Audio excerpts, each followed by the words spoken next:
Assalamualaikum warahmatullahi wabarakatuh. Salam sejahtera bagi kita semua. Perkenalkan, nama saya Muhammad Abdurrahman, peserta Latsar CPNS tahun 2025 angkatan 16. Hari ini izinkan saya untuk memaparkan resume submateri mengenai kesiapsiagaan bela negara. Materi ini penting untuk membentuk karakter ASN yang tidak hanya kompeten secara administratif, tetapi juga memiliki semangat kebangsaan dan kesiapsiagaan dalam menghadapi berbagai tantangan. Baik, kita mulai dari slide pertama. Apa itu kesiapsiagaan bela negara? Kesiapsiagaan bela negara adalah suatu kondisi yang menggambarkan kesiapan kita, baik secara fisik, mental, maupun sosial, dalam menghadapi berbagai situasi kerja atau keadaan darurat. Kesiapan ini bukan semata-mata teknis, tetapi lahir dari kebulatan tekad kita, keikhlasan, serta kecintaan kita terhadap negara Republik Indonesia ini. Hal ini mencerminkan semangat pengabdian yang dilandasi nilai-nilai Pancasila dan Konstitusi Undang-Undang Dasar 1945. Terus, apa saja yang harus kita punya, kemampuan apa saja yang harus kita punya untuk melakukan bela negara? Untuk benar-benar siap melakukan bela negara, seseorang harus memiliki 3 pilar utama. Pertama yaitu kesehatan jasmani. Tubuh yang sehat penting agar kita bisa menjalankan tugas negara dengan maksimal. Yang kedua yaitu kesiapsiagaan mental, yang berarti mampu berpikir jernih, stabil secara emosional, dan tangguh menghadapi tekanan yang akan diterima. Lalu yang ketiga yaitu kesiapsiagaan sosial. Kesiapsiagaan sosial itu adalah kemampuan untuk bekerja sama, berempati, atau menjaga hubungan baik dalam tim maupun masyarakat. Selanjutnya yaitu adalah rencana aksi bela negara. Tidak cukup dengan niat dan pemahaman, kita perlu menyusun aksi nyata. Rencana aksi bela negara dimulai dari satu, yaitu identifikasi isu strategis. Misalnya, ancaman radikalisme, bencana, atau ada konflik sosial. Setelah itu, kita bisa menyusun kegiatan yang solutif dan aplikatif. Indikator keberhasilan juga harus jelas agar kita bisa mengukur dampaknya, seberapa persen kita berhasil melakukan strategi-strategi yang sudah kita susun. Dan yang terakhir yaitu tentu kita libatkan pihak-pihak yang terkait seperti atasan, kolega, dan masyarakat yang berada di lingkungan. Semua langkah ini adalah menunjukkan bahwa bela negara itu kerja kolektif, bukan individual. Yang selanjutnya yaitu ada nilai-nilai bela negara. Nilai-nilai bela negara itu ada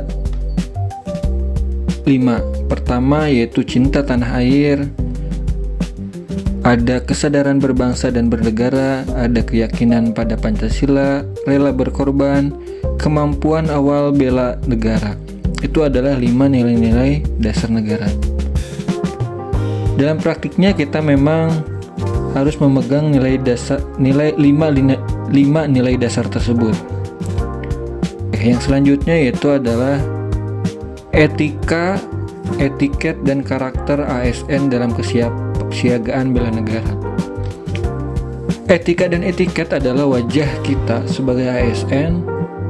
Etika mencakup nilai-nilai yang harus dijunjung seperti jujur, adil, dan tanggung jawab. Sedangkan etiket adalah bagaimana kita tampil dan bersikap, misalkan dalam berpakaian, berbicara, dan bertindak. Karakter ASN yang kuat berarti kita harus profesional, punya integritas, mampu melayani dengan sepenuh hati. Selain itu, berpikir inovatif dan transparan atau akuntabel. Inilah bekal penting dalam kesiapsiagaan bela negara. Lalu apa saja kegiatan kesiapsiagaan bela negara yang bisa kita jalani di kehidupan sehari-hari?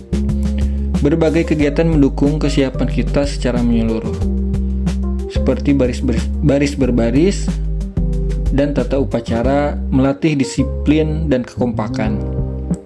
Lalu keprotokolan, untuk mengasah ketertiban dan penghormatan terhadap struktur. Kewaspadaan diri membuat kita peka terhadap potensi ancaman. Membangun tim mengajarkan sinergi dan kerjasama.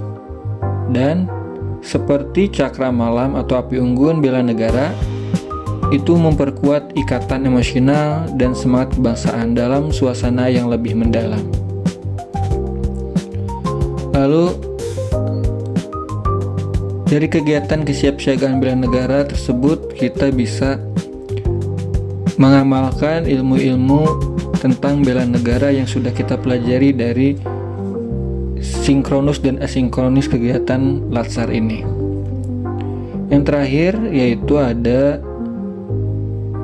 tata tempat kegiatan resmi. Bagaimana tata letak ketika kita sedang menghadapi kegiatan-kegiatan resmi di negara Indonesia. Penting bagi kita untuk memahami dan menerapkan tata tempat dalam kegiatan resmi. Ini bukan hanya soal estetika atau formalitas, melainkan mencerminkan tata nilai dan budaya birokrasi yang rapih. Penempatan meja, posisi bendera, kursi tamu, atau podium, semua mengandung makna penghormatan terhadap struktur dan nilai-nilai kenegaraan. Jika ASN memahami ini, maka setiap kegiatan resmi akan terlaksana dengan tertib, profesional, serta berwibawa.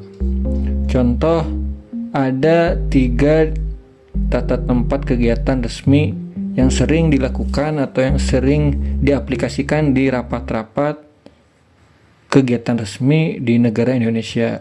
Yang pertama adalah tata tempat pertemuan bilateral formal courtesy call dengan kedudukan VIP bersama pendamping sejajar dan saling berhadapan.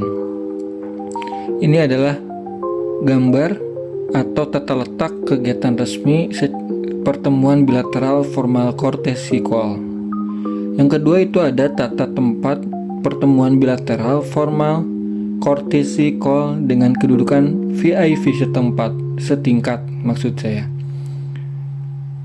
Ini adalah gambar pertemuan bilateral formal courtesy call dengan kedudukan VIP setingkat.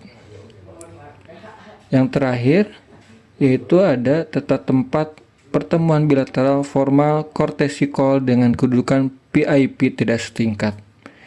Inilah tata tempat yang sering dan harus kita aplikasikan dalam setiap kegiatan-kegiatan resmi yang ada di lingkungan kerja kita sebagai ASN. Mungkin hanya itu yang bisa saya sampaikan. Resume dari modul 3 agenda 1 tentang kesiapsiagaan bela negara. Materi ini bukan hanya sebatas pemahaman konseptual, tapi ajakan nyata bagi kita semua para CPNS untuk menjadikan bela negara sebagai bagian dari gaya hidup kita sehari-hari. Bukan sekedar slogan atau simbolik, tetapi wujud dalam sikap, tindakan, dan pelayanan kepada masyarakat. ASN yang siap siaga adalah ASN yang mampu melayani dengan hati, setia kepada bangsa, dan berkomitmen menjaga keutuhan negara Republik Indonesia. Terima kasih, sekian dari saya. Wassalamualaikum warahmatullahi wabarakatuh.